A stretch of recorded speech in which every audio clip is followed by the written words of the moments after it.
So we're back. It's day 14. Merry the 14th of December. I hope you're having a good time. I hope you're enjoying these videos. I hope everything is well. Today, we are going to make a scroll case. I have a sneaky suspicion that this scroll case is not going to fit in the box. My box be getting full.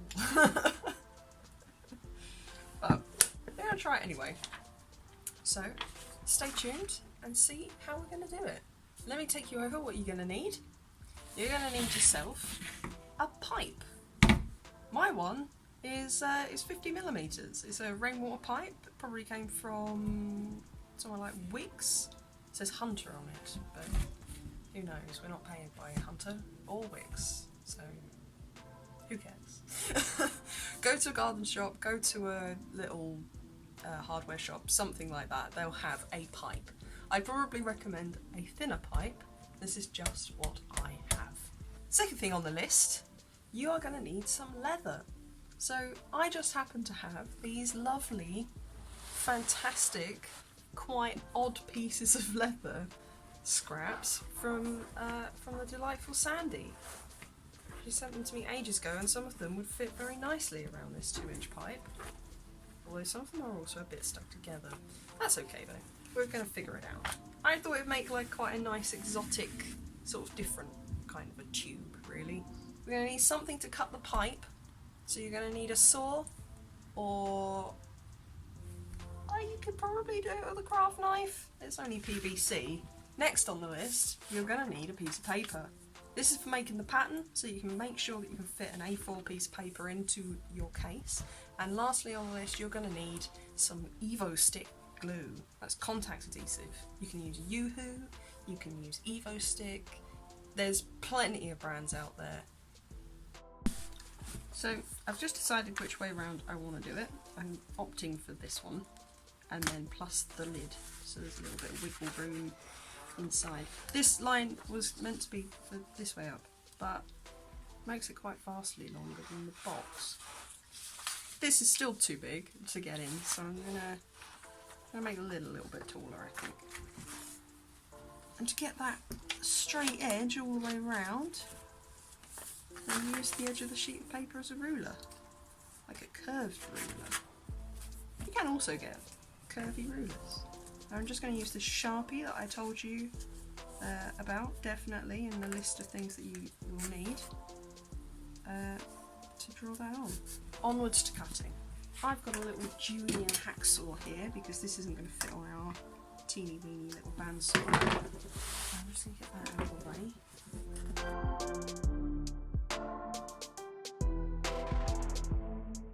You've got your top. No, you've got your bottom and you've got your top. This is going to form the lid, and this is going to form the main body. Now I'm just going to clean up the edges because they're a bit scuffed, and I'll show you how to draw the pattern next.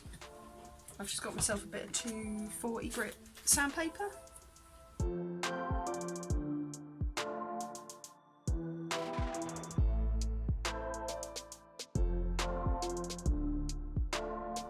So now, the next thing we want to do is we want to make the pattern for this. Alright, you ready for this? We're going to take the piece of paper, we're going to wrap it round, just like we did with we've given it a bit of the old 1-2. Let's make sure it actually fits around comfortably. And then we're going to use that Sharpie that I told you all about, and we are going to mark the paper where we want the crossover to be, or where we want the join to be in the main part. Alright, so first off you want to mark the height. You want to mark the height, mate.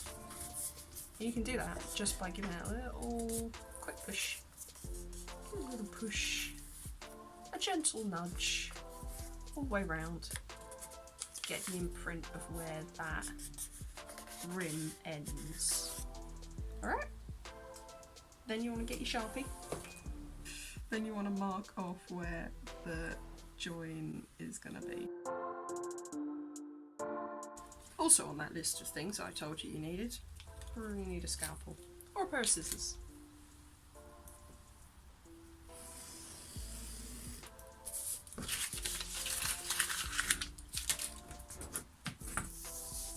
Now, I've used that trim line and cut the whole sheet because the lid is going to be the same distance around the edge, so it's going to use the same pattern, just shorter.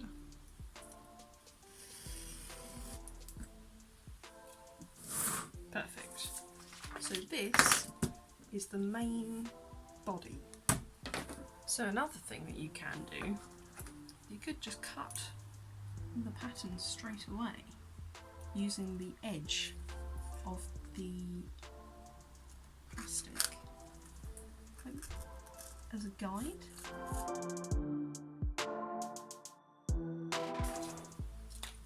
And Bob's your uncle, Fanny's your aunt. There you go. Let's label that bit too. So these parts are going to wrap, once we've cut them out of the leather, we're going to glue them, and we're going to wrap them up around here. Clear? I'd say, covering it up. Those are going to be the main parts. So we now need to make a piece that goes in here. Remember that video we did a little while ago? We've got some pieces of plyboard. What is that? It looks like MDF, to be honest with you. But what I'm going to do is I'm going to trace the bottom of this a bit more accurately, I think, than can be done with a Sharpie. And I'm going to cut those circles out and glue them in place. Just going to make sure this is as close to the edge as possible so that I don't waste loads. Draw a nice edge round there. I'm using the outside, but you could use the inside. I'm going to cut this out on the bandsaw.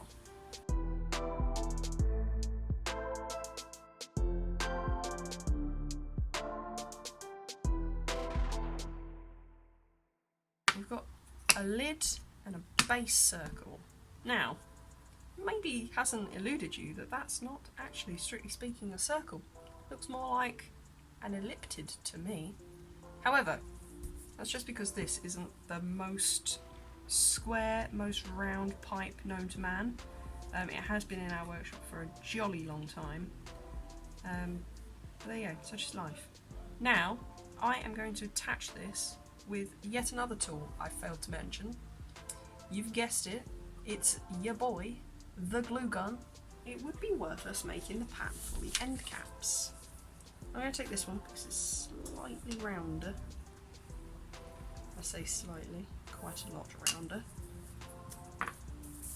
And this is basically, we've got these parts patterned out. Now we need to pattern out this part.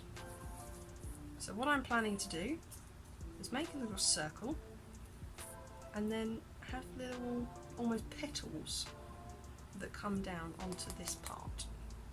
Alright, and we're going to do one of those for the top and for the bottom.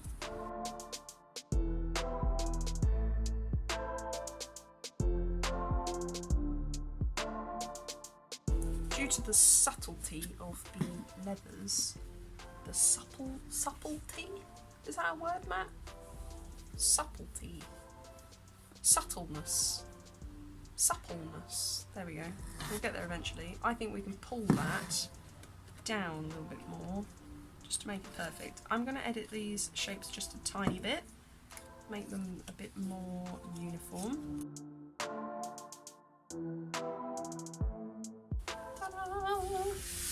Now, onto the gluing.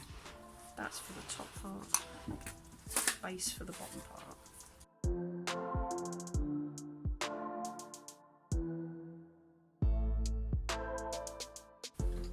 I'm going to wind up trimming some of this off, I think. So I'm going to do that before I move on.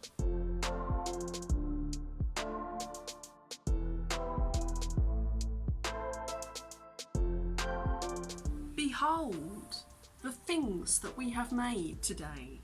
We've made the base for the map case. We've made it non-see-through. And we've made the paper pattern to cut the leather tomorrow.